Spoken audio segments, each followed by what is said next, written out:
Bonjour à toutes et à tous.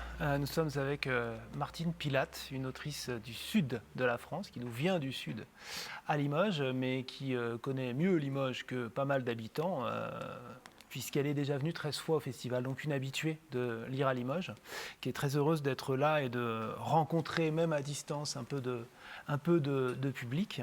On va parler plus particulièrement aujourd'hui des Soleils de sable, parus en 2020, mais effectivement, il y a d'autres livres que nous évoquerons, avec un calendrier de publication et de festival qui est bouleversé pour tout le monde. Il y a eu depuis La couleur oubliée de l'arc-en-ciel, qu'on évoquera ensuite, et La promesse des jours heureux, qui est sans doute le plus récent, paru en janvier 2021.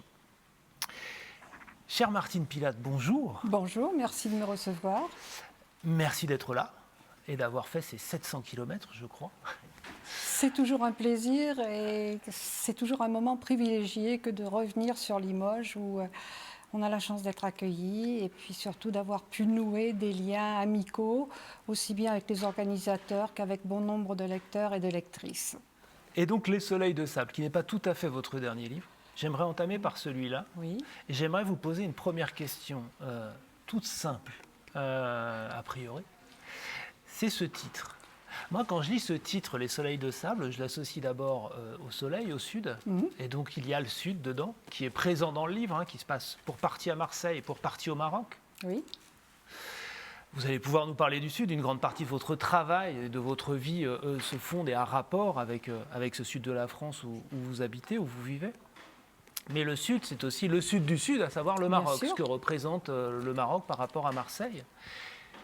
Ça, c'est la deuxième hypothèse. Et puis la troisième que j'avais, qui peut être erronée, mais d'une erreur, on peut justement se faire corriger par l'auteur et là partir en discussion, c'est que Les Soleils de sable auraient aussi une dimension métaphorique.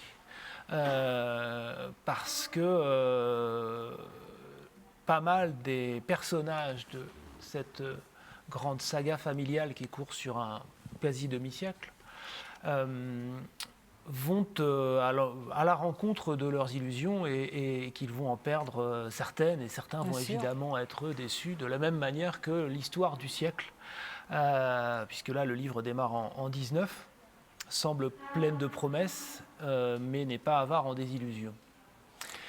Donc ce titre, chère Martine. Alors effectivement, vous avez bien dit, Les Soleils de sable, d'abord c'est une allitération également, mais on est sous le soleil, on est sous le sable de la Méditerranée, du côté de Marrakech non, mais à Casablanca encore. Et effectivement, d'ailleurs quand je dédicace ce livre, je dis au sable fuyant des jours restent les souvenirs. Et effectivement, ce sont des vies qui vont partir un petit peu comme le sable s'en va sous les vagues. Ce sont énormément de non-dits. Tous ces personnages vont garder leurs secrets. C'est un peu un roman du silence, des silences complètement différents selon les personnages, selon les situations, des silences qui se veulent bienveillants, puisque en fait tous ces silences, ça va être pour protéger les autres. Est-ce que réellement c'est pour les protéger? Est-ce qu'il fallait les garder? Ça, c'est au lecteur de trouver une conclusion. Il y a plusieurs récits enchâssés, plusieurs vies, plusieurs intersections familiales et culturelles. Le point de départ, le premier point de départ, c'est un départ, celui de Joseph Pitiot, de la France vers le Maroc avec un projet fou, a priori. Complètement. Et en fait, oui, dans les tranchées, il avait rencontré entre autres des Marocains et surtout un Marocain avec lequel il s'était lié. Et ce Marocain lui disait, mais toi, viens chez nous, tu as de l'argent, tu peux faire quelque chose, il y a d'autres Français. Parce qu'en fait, le Maroc était quand même protectorat français à l'époque. Ce n'était pas vraiment une colonie. Et s'il y a eu des exactions de la part de certains Français, c'était vraiment une minorité. En général, les Français et les Marocains, même s'ils ne vivaient pas ensemble, vivaient côte à côte et se respectaient les uns et les autres. Et cet homme qui a vécu des horreurs dans les tranchées, qui a un secret qui lui pèse effectivement suite à tout ce qu'il a pu vivre, et puis également son séjour à l'hôpital suite à une blessure. a envie de redonner un autre sens à sa vie. Il est quand même plus très jeune parce qu'il approche de la cinquantaine, mais il a envie de redonner un départ à sa vie, un nouvel élan. Et il décide de partir élever des cochons au Maroc. Et oui, mais le Maroc, donc il y avait une grande communauté française et une communauté européenne, espagnole. On mange du cochon dans tous ces pays-là, hein, que ce soit en Espagne comme en France. C'est quand même un mets qui est souvent sur la table. Et évidemment, au Maroc, il n'en était pas question. Donc, il va apprendre comment on élève les cochons, il va se renseigner. Il a également, parmi ses amis, qu'il va se faire là-bas à Casablanca, quand il va partir d'abord à Casablanca. Avant de s'installer, il va rencontrer un médecin. Et après tout, entre la médecine humaine et la médecine animale, il y a quand même des passerelles. Et ce médecin va aussi l'aider dans la réalisation de son cheptel. Et ça, on l'apprend. Enfin, moi, en tant que lecteur, je l'ai bêtement appris. Ça me semblait... ça m'a étonné. Et le livre nous apprend des choses. Nous apprend des choses sur... alors, peut-être en premier lieu, l'histoire rythme le livre, hein, l'histoire avec un grand H, mais en premier lieu, j'ai l'impression que ce qu'on apprend, c'est le Maroc. Oui. Il se trouve que vous êtes né à Marrakech en 1947, et donc vous avez sans doute un lien affectif fort avec ce pays. Tout à fait. Quel est-il ? Et est-ce qu'il y avait une nécessité particulière, peut-être rendue voilà, après quelques livres derrière soi, de donner au Maroc l'importance qu'il peut avoir sensiblement pour vous ? Alors, ce n'est pas mon premier livre sur le Maroc, à vrai dire, c'est le deuxième ou le troisième. Mais ce livre, il y a beaucoup de choses qui viennent de ma famille. Donc pour moi, c'était aussi un petit peu un devoir de mémoire. Je regrette de ne pas avoir suffisamment écouté mes parents quand ils me parlaient du Maroc. Eux, ils y ont vécu plus de 30 ans. Moi, j'y ai vécu beaucoup moins. Mais bon, quand on est jeune, on écoute guère ce que racontent les adultes. Et une fois qu'ils ont disparu, eh bien, il est trop tard. Mais je me suis dit que tout ce qu'ils avaient pu me raconter sur les anecdotes, sur leur vie là-bas, il fallait le préserver. C'était un peu un devoir de mémoire que d'écrire ce livre. Ceci dit, j'ajouterais que mon grand-père est réellement parti au Maroc comme éleveur de cochons. Donc là, je suis partie sur quelque chose de réel et j'ai trouvé que c'était tellement extraordinaire parce que c'est un pays quand même qui est musulman et en grattant un peu, je me suis rendu compte qu'effectivement, ça a donné lieu à des élevages de cochons et qu'après, le porc s'est répandu également en élevage au Maroc. Il y a les lieux du Maroc aussi. Les lieux, l'architecture, il y a vraiment des détails, c'est riche en détails sur les particularités de cette architecture notamment mélangée en fait. C'est une belle culture, hein. C'est une culture tout à fait différente de la nôtre et il y a des choses qui sont vraiment très très intéressantes et même captivantes au Maroc, dans tous les pays de toute façon. Il faut savoir en respecter les cultures. Et ça, c'est une des questions que je trouve majeure à la lecture du livre. Il y a nombre de personnages. Il y en a beaucoup, je sais. J'en ai supprimé d'ailleurs beaucoup. Mais j'y reviendrai, j'aurai une question là-dessus, sur comment vous travaillez, comment on s'y retrouve. Et pour ne pas m'égarer, je dis juste qu'il y a beaucoup de personnages. Et dans tous ces personnages, un des points communs qu'on peut trouver, c'est le dialogue des cultures. Et des éducations liées aux trois grandes religions monothéistes. C'est-à-dire qu'il y a une présence des Juifs dans le livre, à plusieurs endroits. Des Juifs qui s'émancipent aussi d'un judaïsme trop fermé. Il y a un couple mixte, arabe-juif, avec là aussi une volonté d'émancipation de certaines coutumes, de certains us un peu trop rigides. Et puis il y a ceux qui ne sont pas des colons, c'est sans doute pour ça aussi que c'est différent, ces gens qui sont là, Pitio et les gens autour de lui, qui vivent en harmonie avec les Arabes. Et s'il y avait un thème à sortir du livre, si on devait le classer dans une section thématique, c'est celle-là, moi, qui m'apparaît le plus fortement. C'est-à-dire, c'est vraiment le motif à la fois du respect et de l'intérêt des cultures différentes. Bien sûr. Et en même temps de ne pas se laisser enfermer par elles. Non, non, vous avez absolument raison. Et c'est toujours ce que j'ai entendu dans ma famille.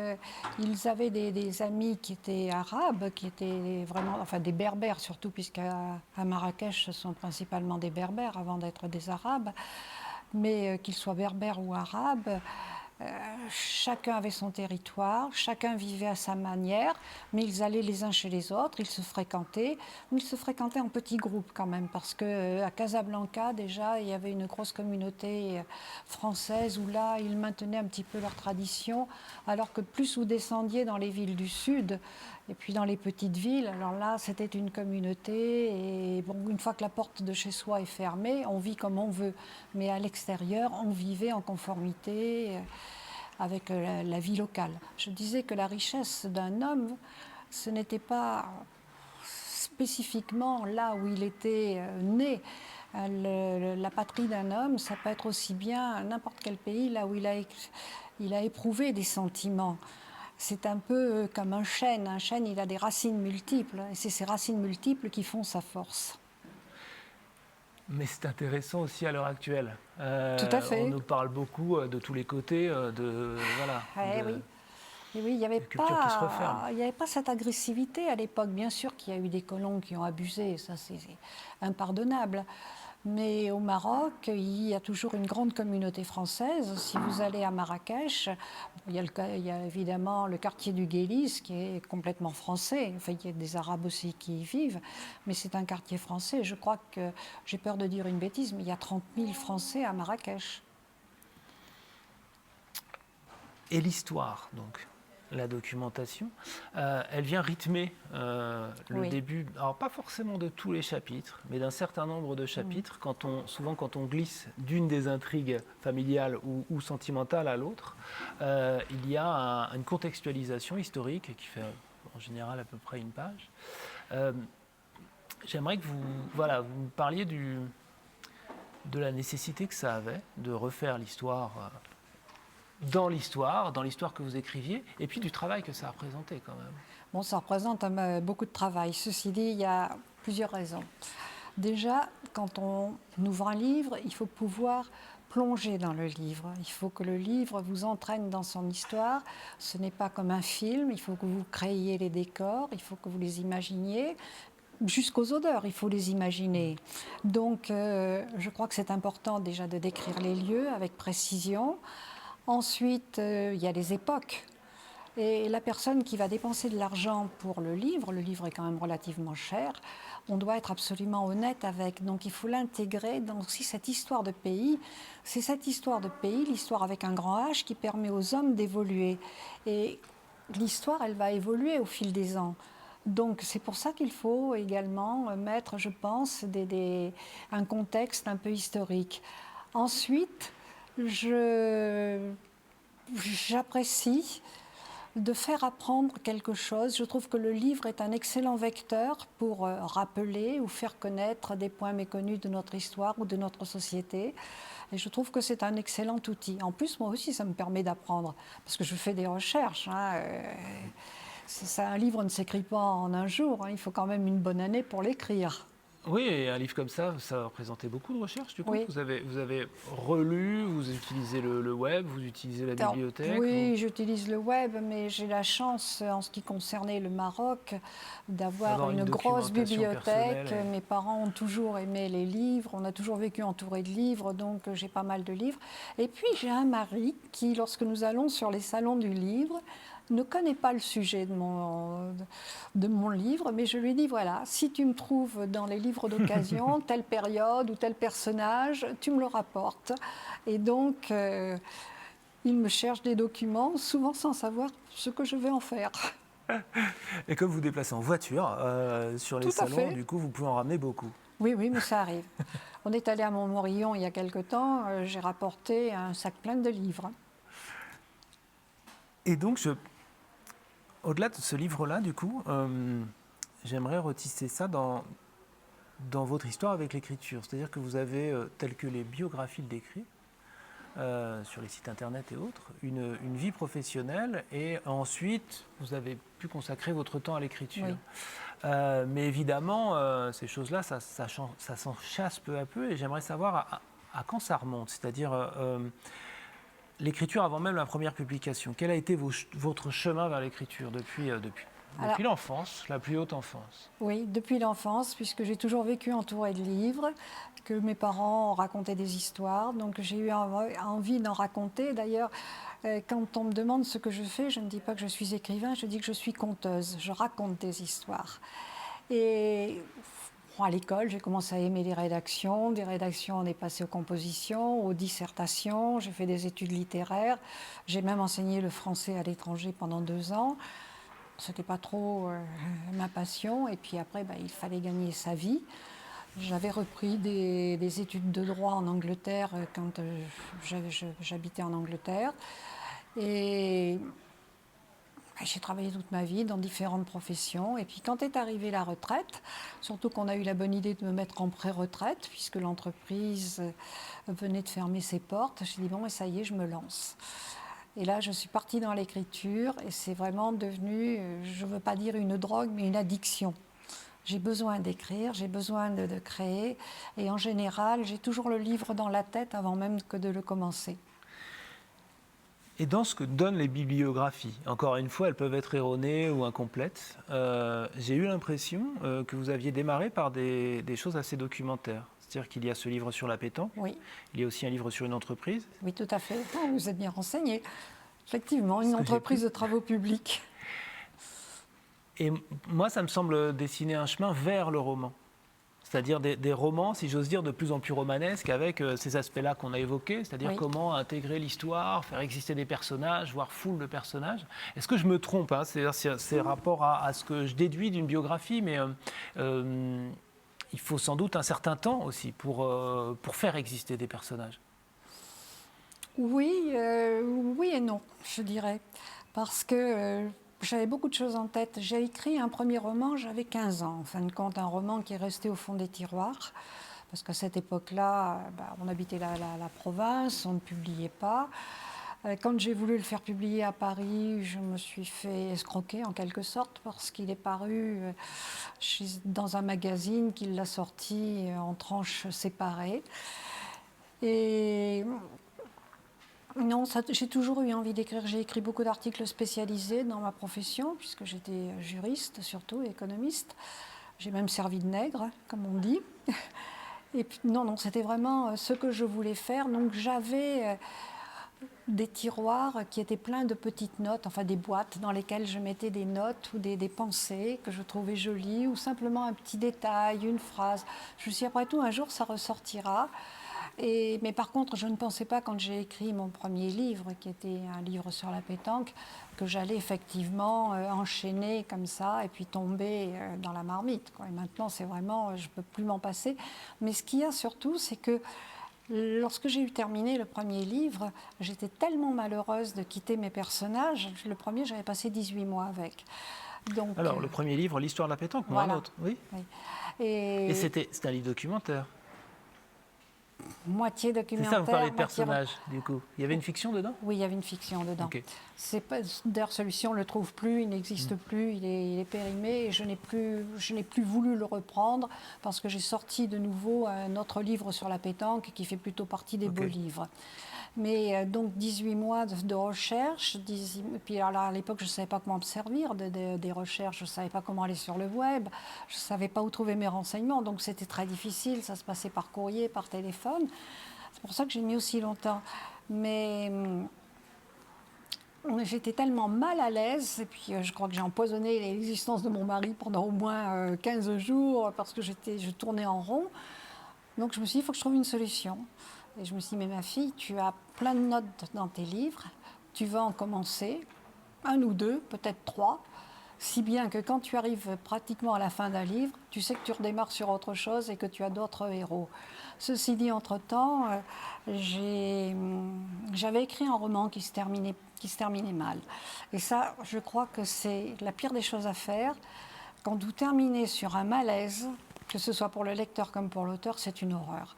Donc je me suis dit, il faut que j'écrive quelque chose de drôle.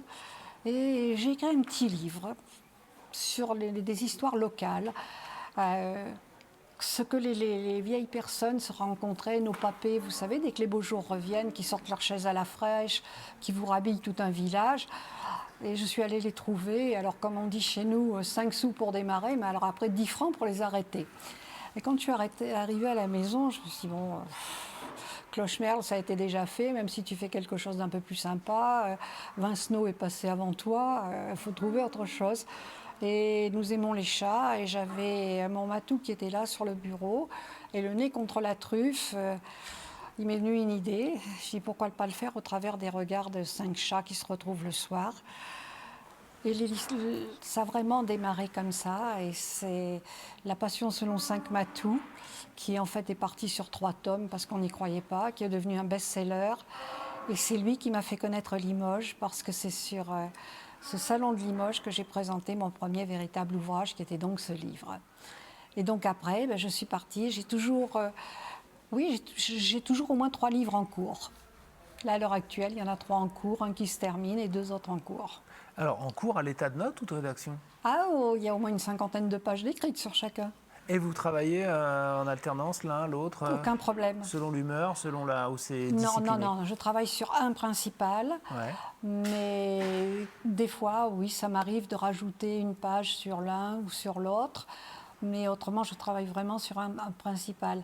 Mais j'ai travaillé pendant 20 ans sur ce qu'on appelle un plateau américain. Vous savez, vous entendez le bruit de tout le monde. Alors, quand vous faites du droit, là, que vous épluchez des textes, des contrats internationaux, il faut savoir s'isoler. Alors déjà, je sais m'isoler et je sais faire des compartiments. Donc ça ne me gêne pas, je peux passer de l'un à l'autre, mais en fait, j'évite maintenant. J'essaye vraiment d'être sur un, mais dès que je commence à voir la fin, je continue sur un autre et puis je reviens sur le principal. Oui, parce que déjà, il faut s'y retrouver. Je voudrais vous poser la question du plan. Moi, en lisant celui-là, j'ai tenté de noter un certain nombre de personnages, et je ne pense pas avoir tout le monde, mais juste voilà, pour être bien au taquet sur l'intrigue. On voit, il y en a beaucoup. Ils sont presque tous reliés les uns aux autres. C'est une généalogie, donc c'est à la fois... C'est à la fois temporel et spatial. Comment vous avez procédé pour celui-là et puis peut-être en général? C'est-à-dire, quelle est la part du plan, quelle est la part de l'organisation et de ce qu'on appelle le générique? Est-ce que vous faites des fiches sur les personnages en amont? Est-ce que ça vient en cours d'écriture? Comment ça se passe? Non, en général, je l'ai tout dans la tête. La seule chose que je fais, c'est quand même un plan général, parce que il est très important de faire attention aux âges des personnages, aux dates de naissance, leur évolution. Oui, il y a un plan général. Mais après, les personnages, je les ai souvent dans la tête, déjà bien avant. Dans celui-ci, j'ai enlevé au moins 50 pages, parce qu'il y avait trop de personnages. J'ai essayé de réduire. Mais c'est vraiment le roman où il y a le plus de personnages. Dans mes autres romans, il n'y en a pas autant. Il y en a pas mal, mais il n'y en a jamais autant. Et je parlais de généalogie à dessein, parce qu'à un moment de cette intrigue, il ne faut pas divulgacher. Bon, c'est dit en 4e qu'il y a un secret. Il y a un secret de famille dont on sait qu'on va nous apprendre quelque chose. Mais je ne vais pas dire quoi. Et à un moment, des personnages, un descendant, est sur la piste de ce secret de famille qu'il découvre. Et il est sur la piste de quelqu'un. Et il donne son nom. Moi, je ne dois pas le donner. Et puis, c'est pas ce nom-là, c'est pas exactement ce nom-là non plus, il est en train d'enquêter.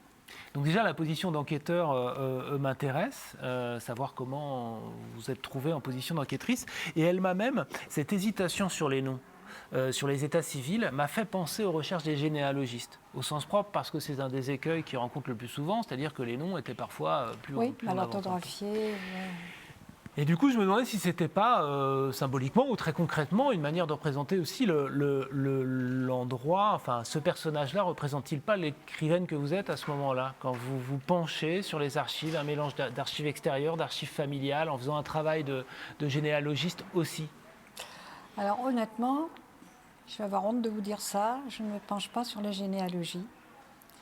parce que donc mes personnages, j'ai leurs âges, leur évolution.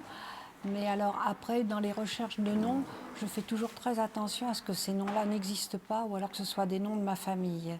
Donc déjà ça m'aide beaucoup. Ça m'évite de risquer de faire des impairs. Et c'est vrai que ça peut être tout à fait gênant si des gens peuvent se reconnaître dans le livre ou du moins reconnaître le nom de l'un des leurs. Donc pas comme une généalogiste. Non. Donc mais vous enquêtez quand même en même temps. Ah, bien vous sûr que enquêtez, j'enquête. vous gommez, vous changez. Ah ben bien sûr, j'enquête, bien sûr. Oui, ça, il faut absolument enquêter et il faut essayer de les remettre dans une époque tout à fait normale. Ceci dit, quand même, il y a une chose, c'est qu'à part mes personnages principaux, tous les gens qui les entourent existent. Et donc le personnage qui va enquêter, dont vous me parlez, c'est une histoire qui a été en partie réelle et dont j'ai modifié les noms parce que là, il fallait surtout Tous pas... les noms, du coup. Ben oui. Surtout sur cette histoire-là, il fallait surtout pas donner le nom.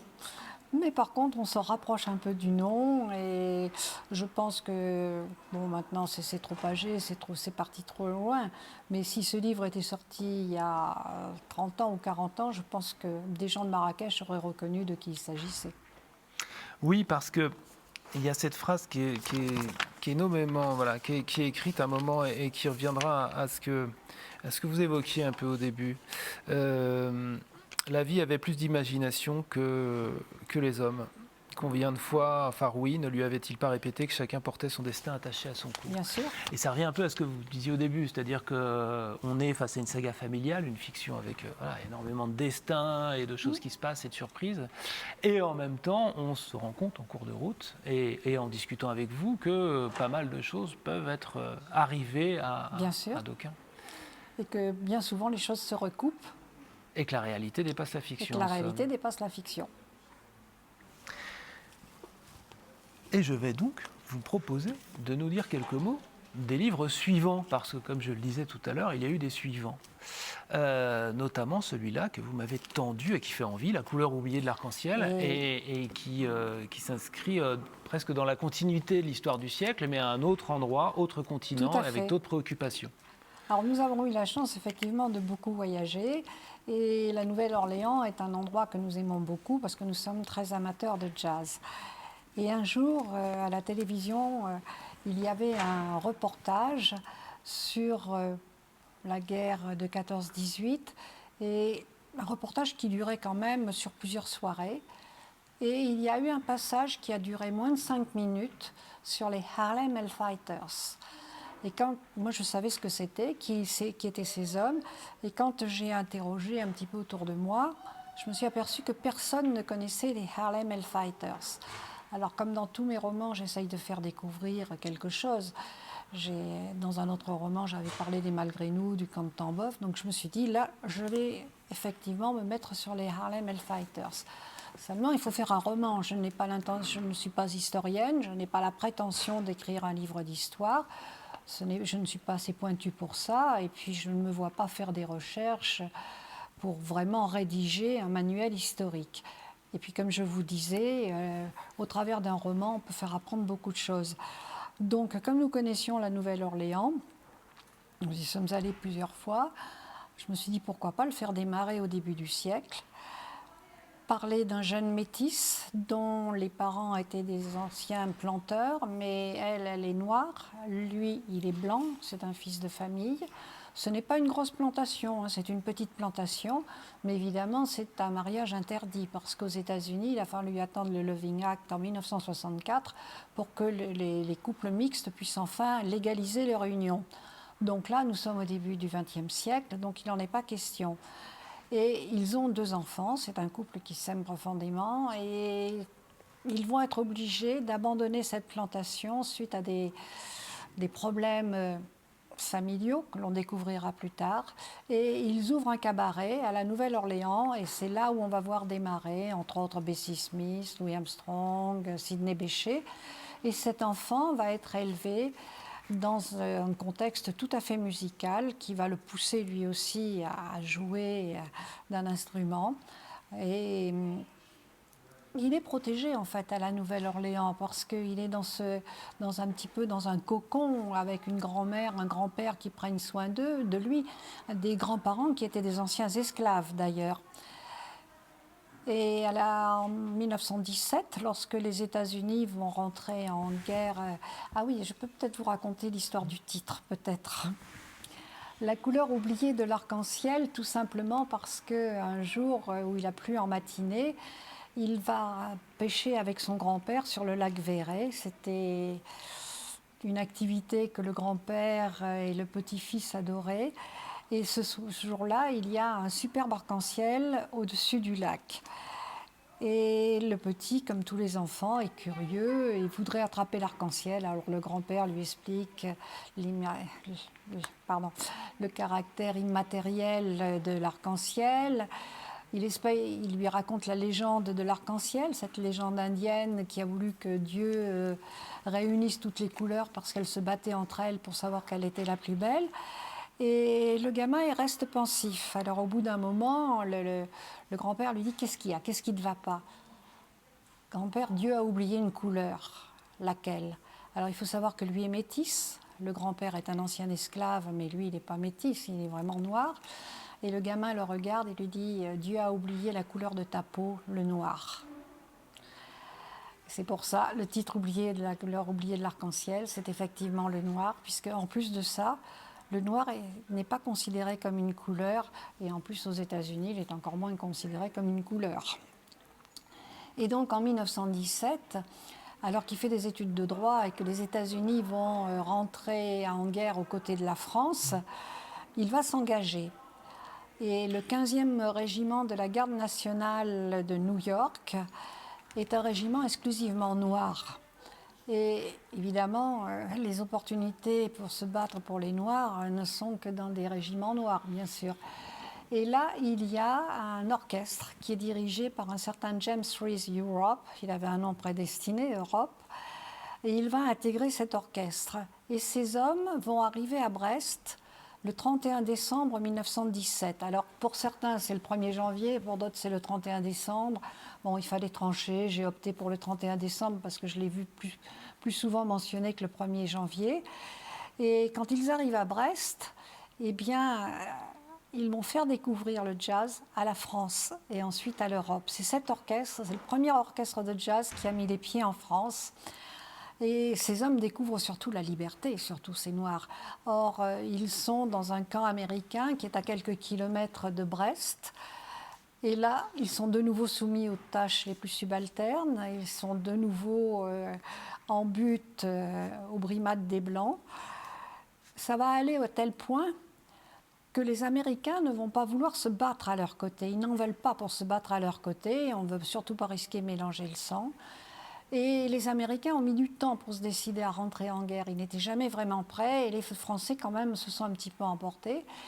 Et les Américains leur ont dit on vous donne ce régiment, vous en faites ce que vous voulez. Donc ils ont donné ce régiment à la France. Ces hommes ont endossé l'uniforme français.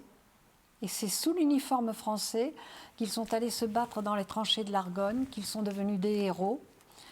C'est d'ailleurs le régiment étranger le plus décoré de la guerre de 14-18.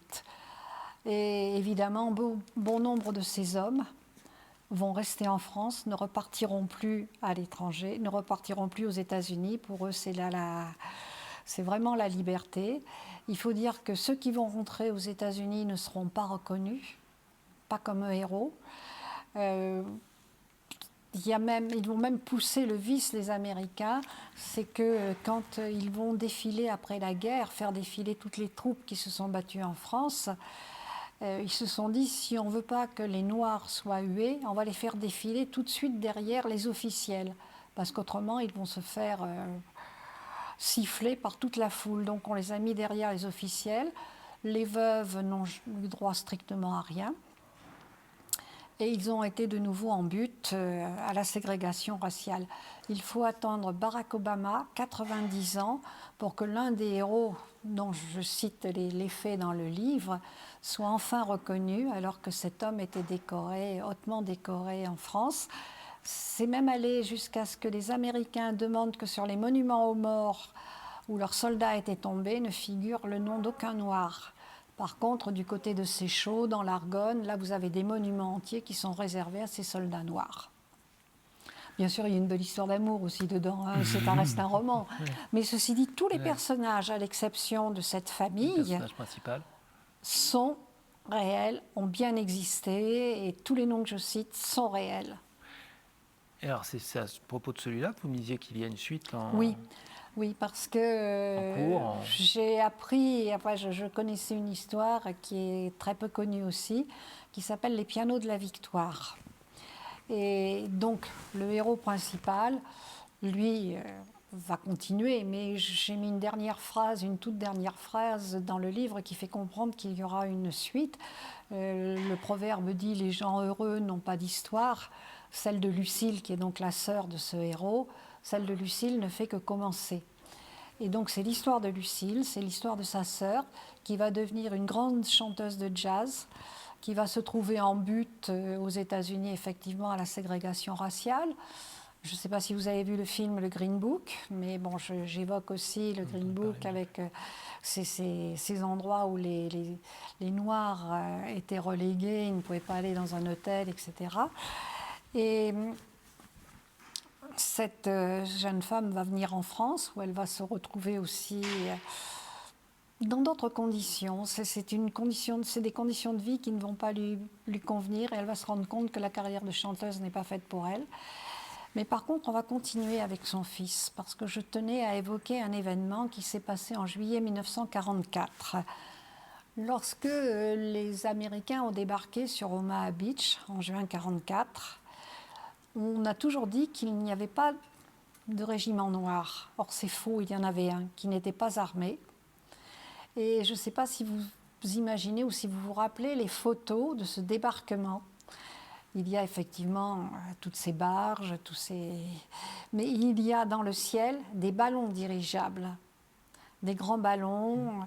Et ces ballons étaient tenus par des filins, par des Noirs qui étaient enterrés dans le sable. Ces ballons étaient destinés à empêcher les Allemands de pouvoir viser les bateaux pour détruire la flotte des Alliés. Et également, il y avait des bateaux allemands, des avions allemands qui se prenaient dans ces filins. Et ces hommes, personne n'en a parlé. J'ai trouvé une historienne en France qui a écrit sur ces hommes, et je trouvais qu'il fallait en parler. Mais surtout, il y a eu, un mois plus tard, des parachutages de pianos, des pianos Steinway. Il y en a eu 800 sur Omaha Beach. Steinway, l'armée, enfin du moins le ministère des Armées américain, avait réquisitionné tous leurs métaux un peu précieux, et Steinway ne fabriquait plus de pianos. Il fabriquait des cercueils, entre autres, des choses comme ça, mais il ne fabriquait plus de pianos. Et il y avait la guerre aux Philippines. Quand les Américains sont arrivés en France, le gouvernement américain a dit « mais il faut distraire ces gens, nos djihad, il faut les distraire ». Or, ils ont demandé à Steinway de concevoir des pianos plus petits que la normale pour qu'ils puissent rentrer sur les carrioles qui sont attachées au Jeep. Et il y en a eu 800 de parachutés sur les côtes françaises, ce qu'on a appelé des Victory pianos, les pianos de la victoire. Et à l'heure actuelle, il en reste très très peu. Dave Brubeck avait même exigé dans l'orchestre qu'il dirigeait à Metz à la fin de la guerre, jusqu'en 1945, puisque les Américains en fait n'ont été démobilisés réellement qu'au cours à la fin du printemps et début de l'été 1945, avait même exigé dans l'orchestre qu'il y ait un de ces Victory pianos, un de ces pianos de la victoire. Et à l'heure actuelle, bon, il y en a beaucoup qui sont écrasés au sol, il en reste très très peu. Je crois que un des tout premiers a été acheté par une des ex-femmes de Thierry Ardisson, après par des amis à elle. Et à l'heure actuelle, il en reste un chez un facteur de piano en région parisienne. Et justement, nous sommes allés voir ce facteur de piano pour être le plus juste possible. Et on a pu voir ces pianos qui étaient plus petits. Et je trouve que c'était vraiment quelque chose, un devoir de mémoire. Là aussi, vous voyez, c'est peut-être pas grand-chose, ce n'est qu'un piano. Mais Non, les après deux tout, à la un fois. piano a une âme. Un devoir de mémoire et puis aussi une très belle image pour l'utiliser dans la fiction. C'est tous Tout à fait. les rapports entre les deux. Donc c'est la suite de La couleur C'est oubliée de voilà, et l'arc-en-ciel, qui ça sort en s'appelle Les pianos de la septembre. victoire, et ça sort en septembre. Mhm. Et en janvier, c'est cela, a Voilà. paru cette année la promesse des jours heureux, dont je vais vous demander de nous dire un mot également, si vous voulez bien. Alors, La promesse des jours heureux, c'est certainement un de mes livres où il y a le plus d'intrigue. Depuis le début jusqu'à la fin, l'intrigue va rebondir. Mais là, on va se retrouver au début du XXe siècle en Hongrie. Voyage encore. Et oui, et c'est encore un pays que nous connaissons bien et qui nous avait séduits. Et donc il y a toute cette vie hongroise, toute cette culture hongroise qui se mêle beaucoup à la culture autrichienne, mais qui cherche aussi son indépendance. A quand même des auteurs célèbres, des gens célèbres, et un passé de gens qui voulaient vivre heureux. Et la guerre va arriver, et voilà, la Hongrie sera un des rares pays à ne pas être envahi. On va se battre aux frontières de la Hongrie, mais on ne se battra pas à l'intérieur du pays. Et ça, c'est quand même assez surprenant. Et donc, suite à un mariage malheureux, alors qu'il avait eu une enfance heureuse, ce Christian, avec un K, puis écrit à la hongroise, un enfant, on va se retrouver dans la viticulture de Eger, de Tokay aussi, ce vin des rois et le roi des vins. Et puis également dans ce milieu de la Grande Plaine, avec une grand-mère qui est de Nancy en fait, et qui va leur apprendre le français, qui tient à ce que tous ses petits-enfants parlent correctement le français. Et dans cette région de la Pozza, on fait beaucoup de foie gras, d'oie. La Hongrie est quand même un des premiers producteurs de foie gras. Et puis surtout de la palinka, des alcools de fruits. Et ce mariage malheureux va quand même donner naissance à un enfant. Et vraiment, il va se rendre compte que s'il veut pouvoir protéger son fils, il faut qu'il s'en aille. Mais il ne va pas partir seul, parce qu'il a également une petite belle-sœur qui n'est pas très heureuse en mariage et qui s'est attachée à son fils. Et donc, cette belle-sœur, lui et cet enfant vont fuir en France, alors évidemment avec certaines péripéties, vont trouver des aides pour fuir en France, et il va se cacher en France. Et il va se cacher en France pendant 16 ans. Il va essayer que ce que l'on perde sa trace, il réussira à se faire naturaliser. Et voilà que le livre, c'est là en fait où le livre commence, c'est que 16 ans plus tard, il reçoit une lettre frappée d'un timbre magyar, et il commence à avoir peur, et il s'aperçoit que cette lettre en fait est destinée à son fils, et que son fils vient de toucher un héritage, vient de recevoir un héritage, celui de sa mère. Et à partir de là, on remonte toute l'histoire, et il va comprendre beaucoup de choses, la méchanceté de cette femme, mais également tous ces gens qui se sont fait berner par cette femme, et lui, il va se rendre compte à la fin jusqu'à quel point il a pu être berné.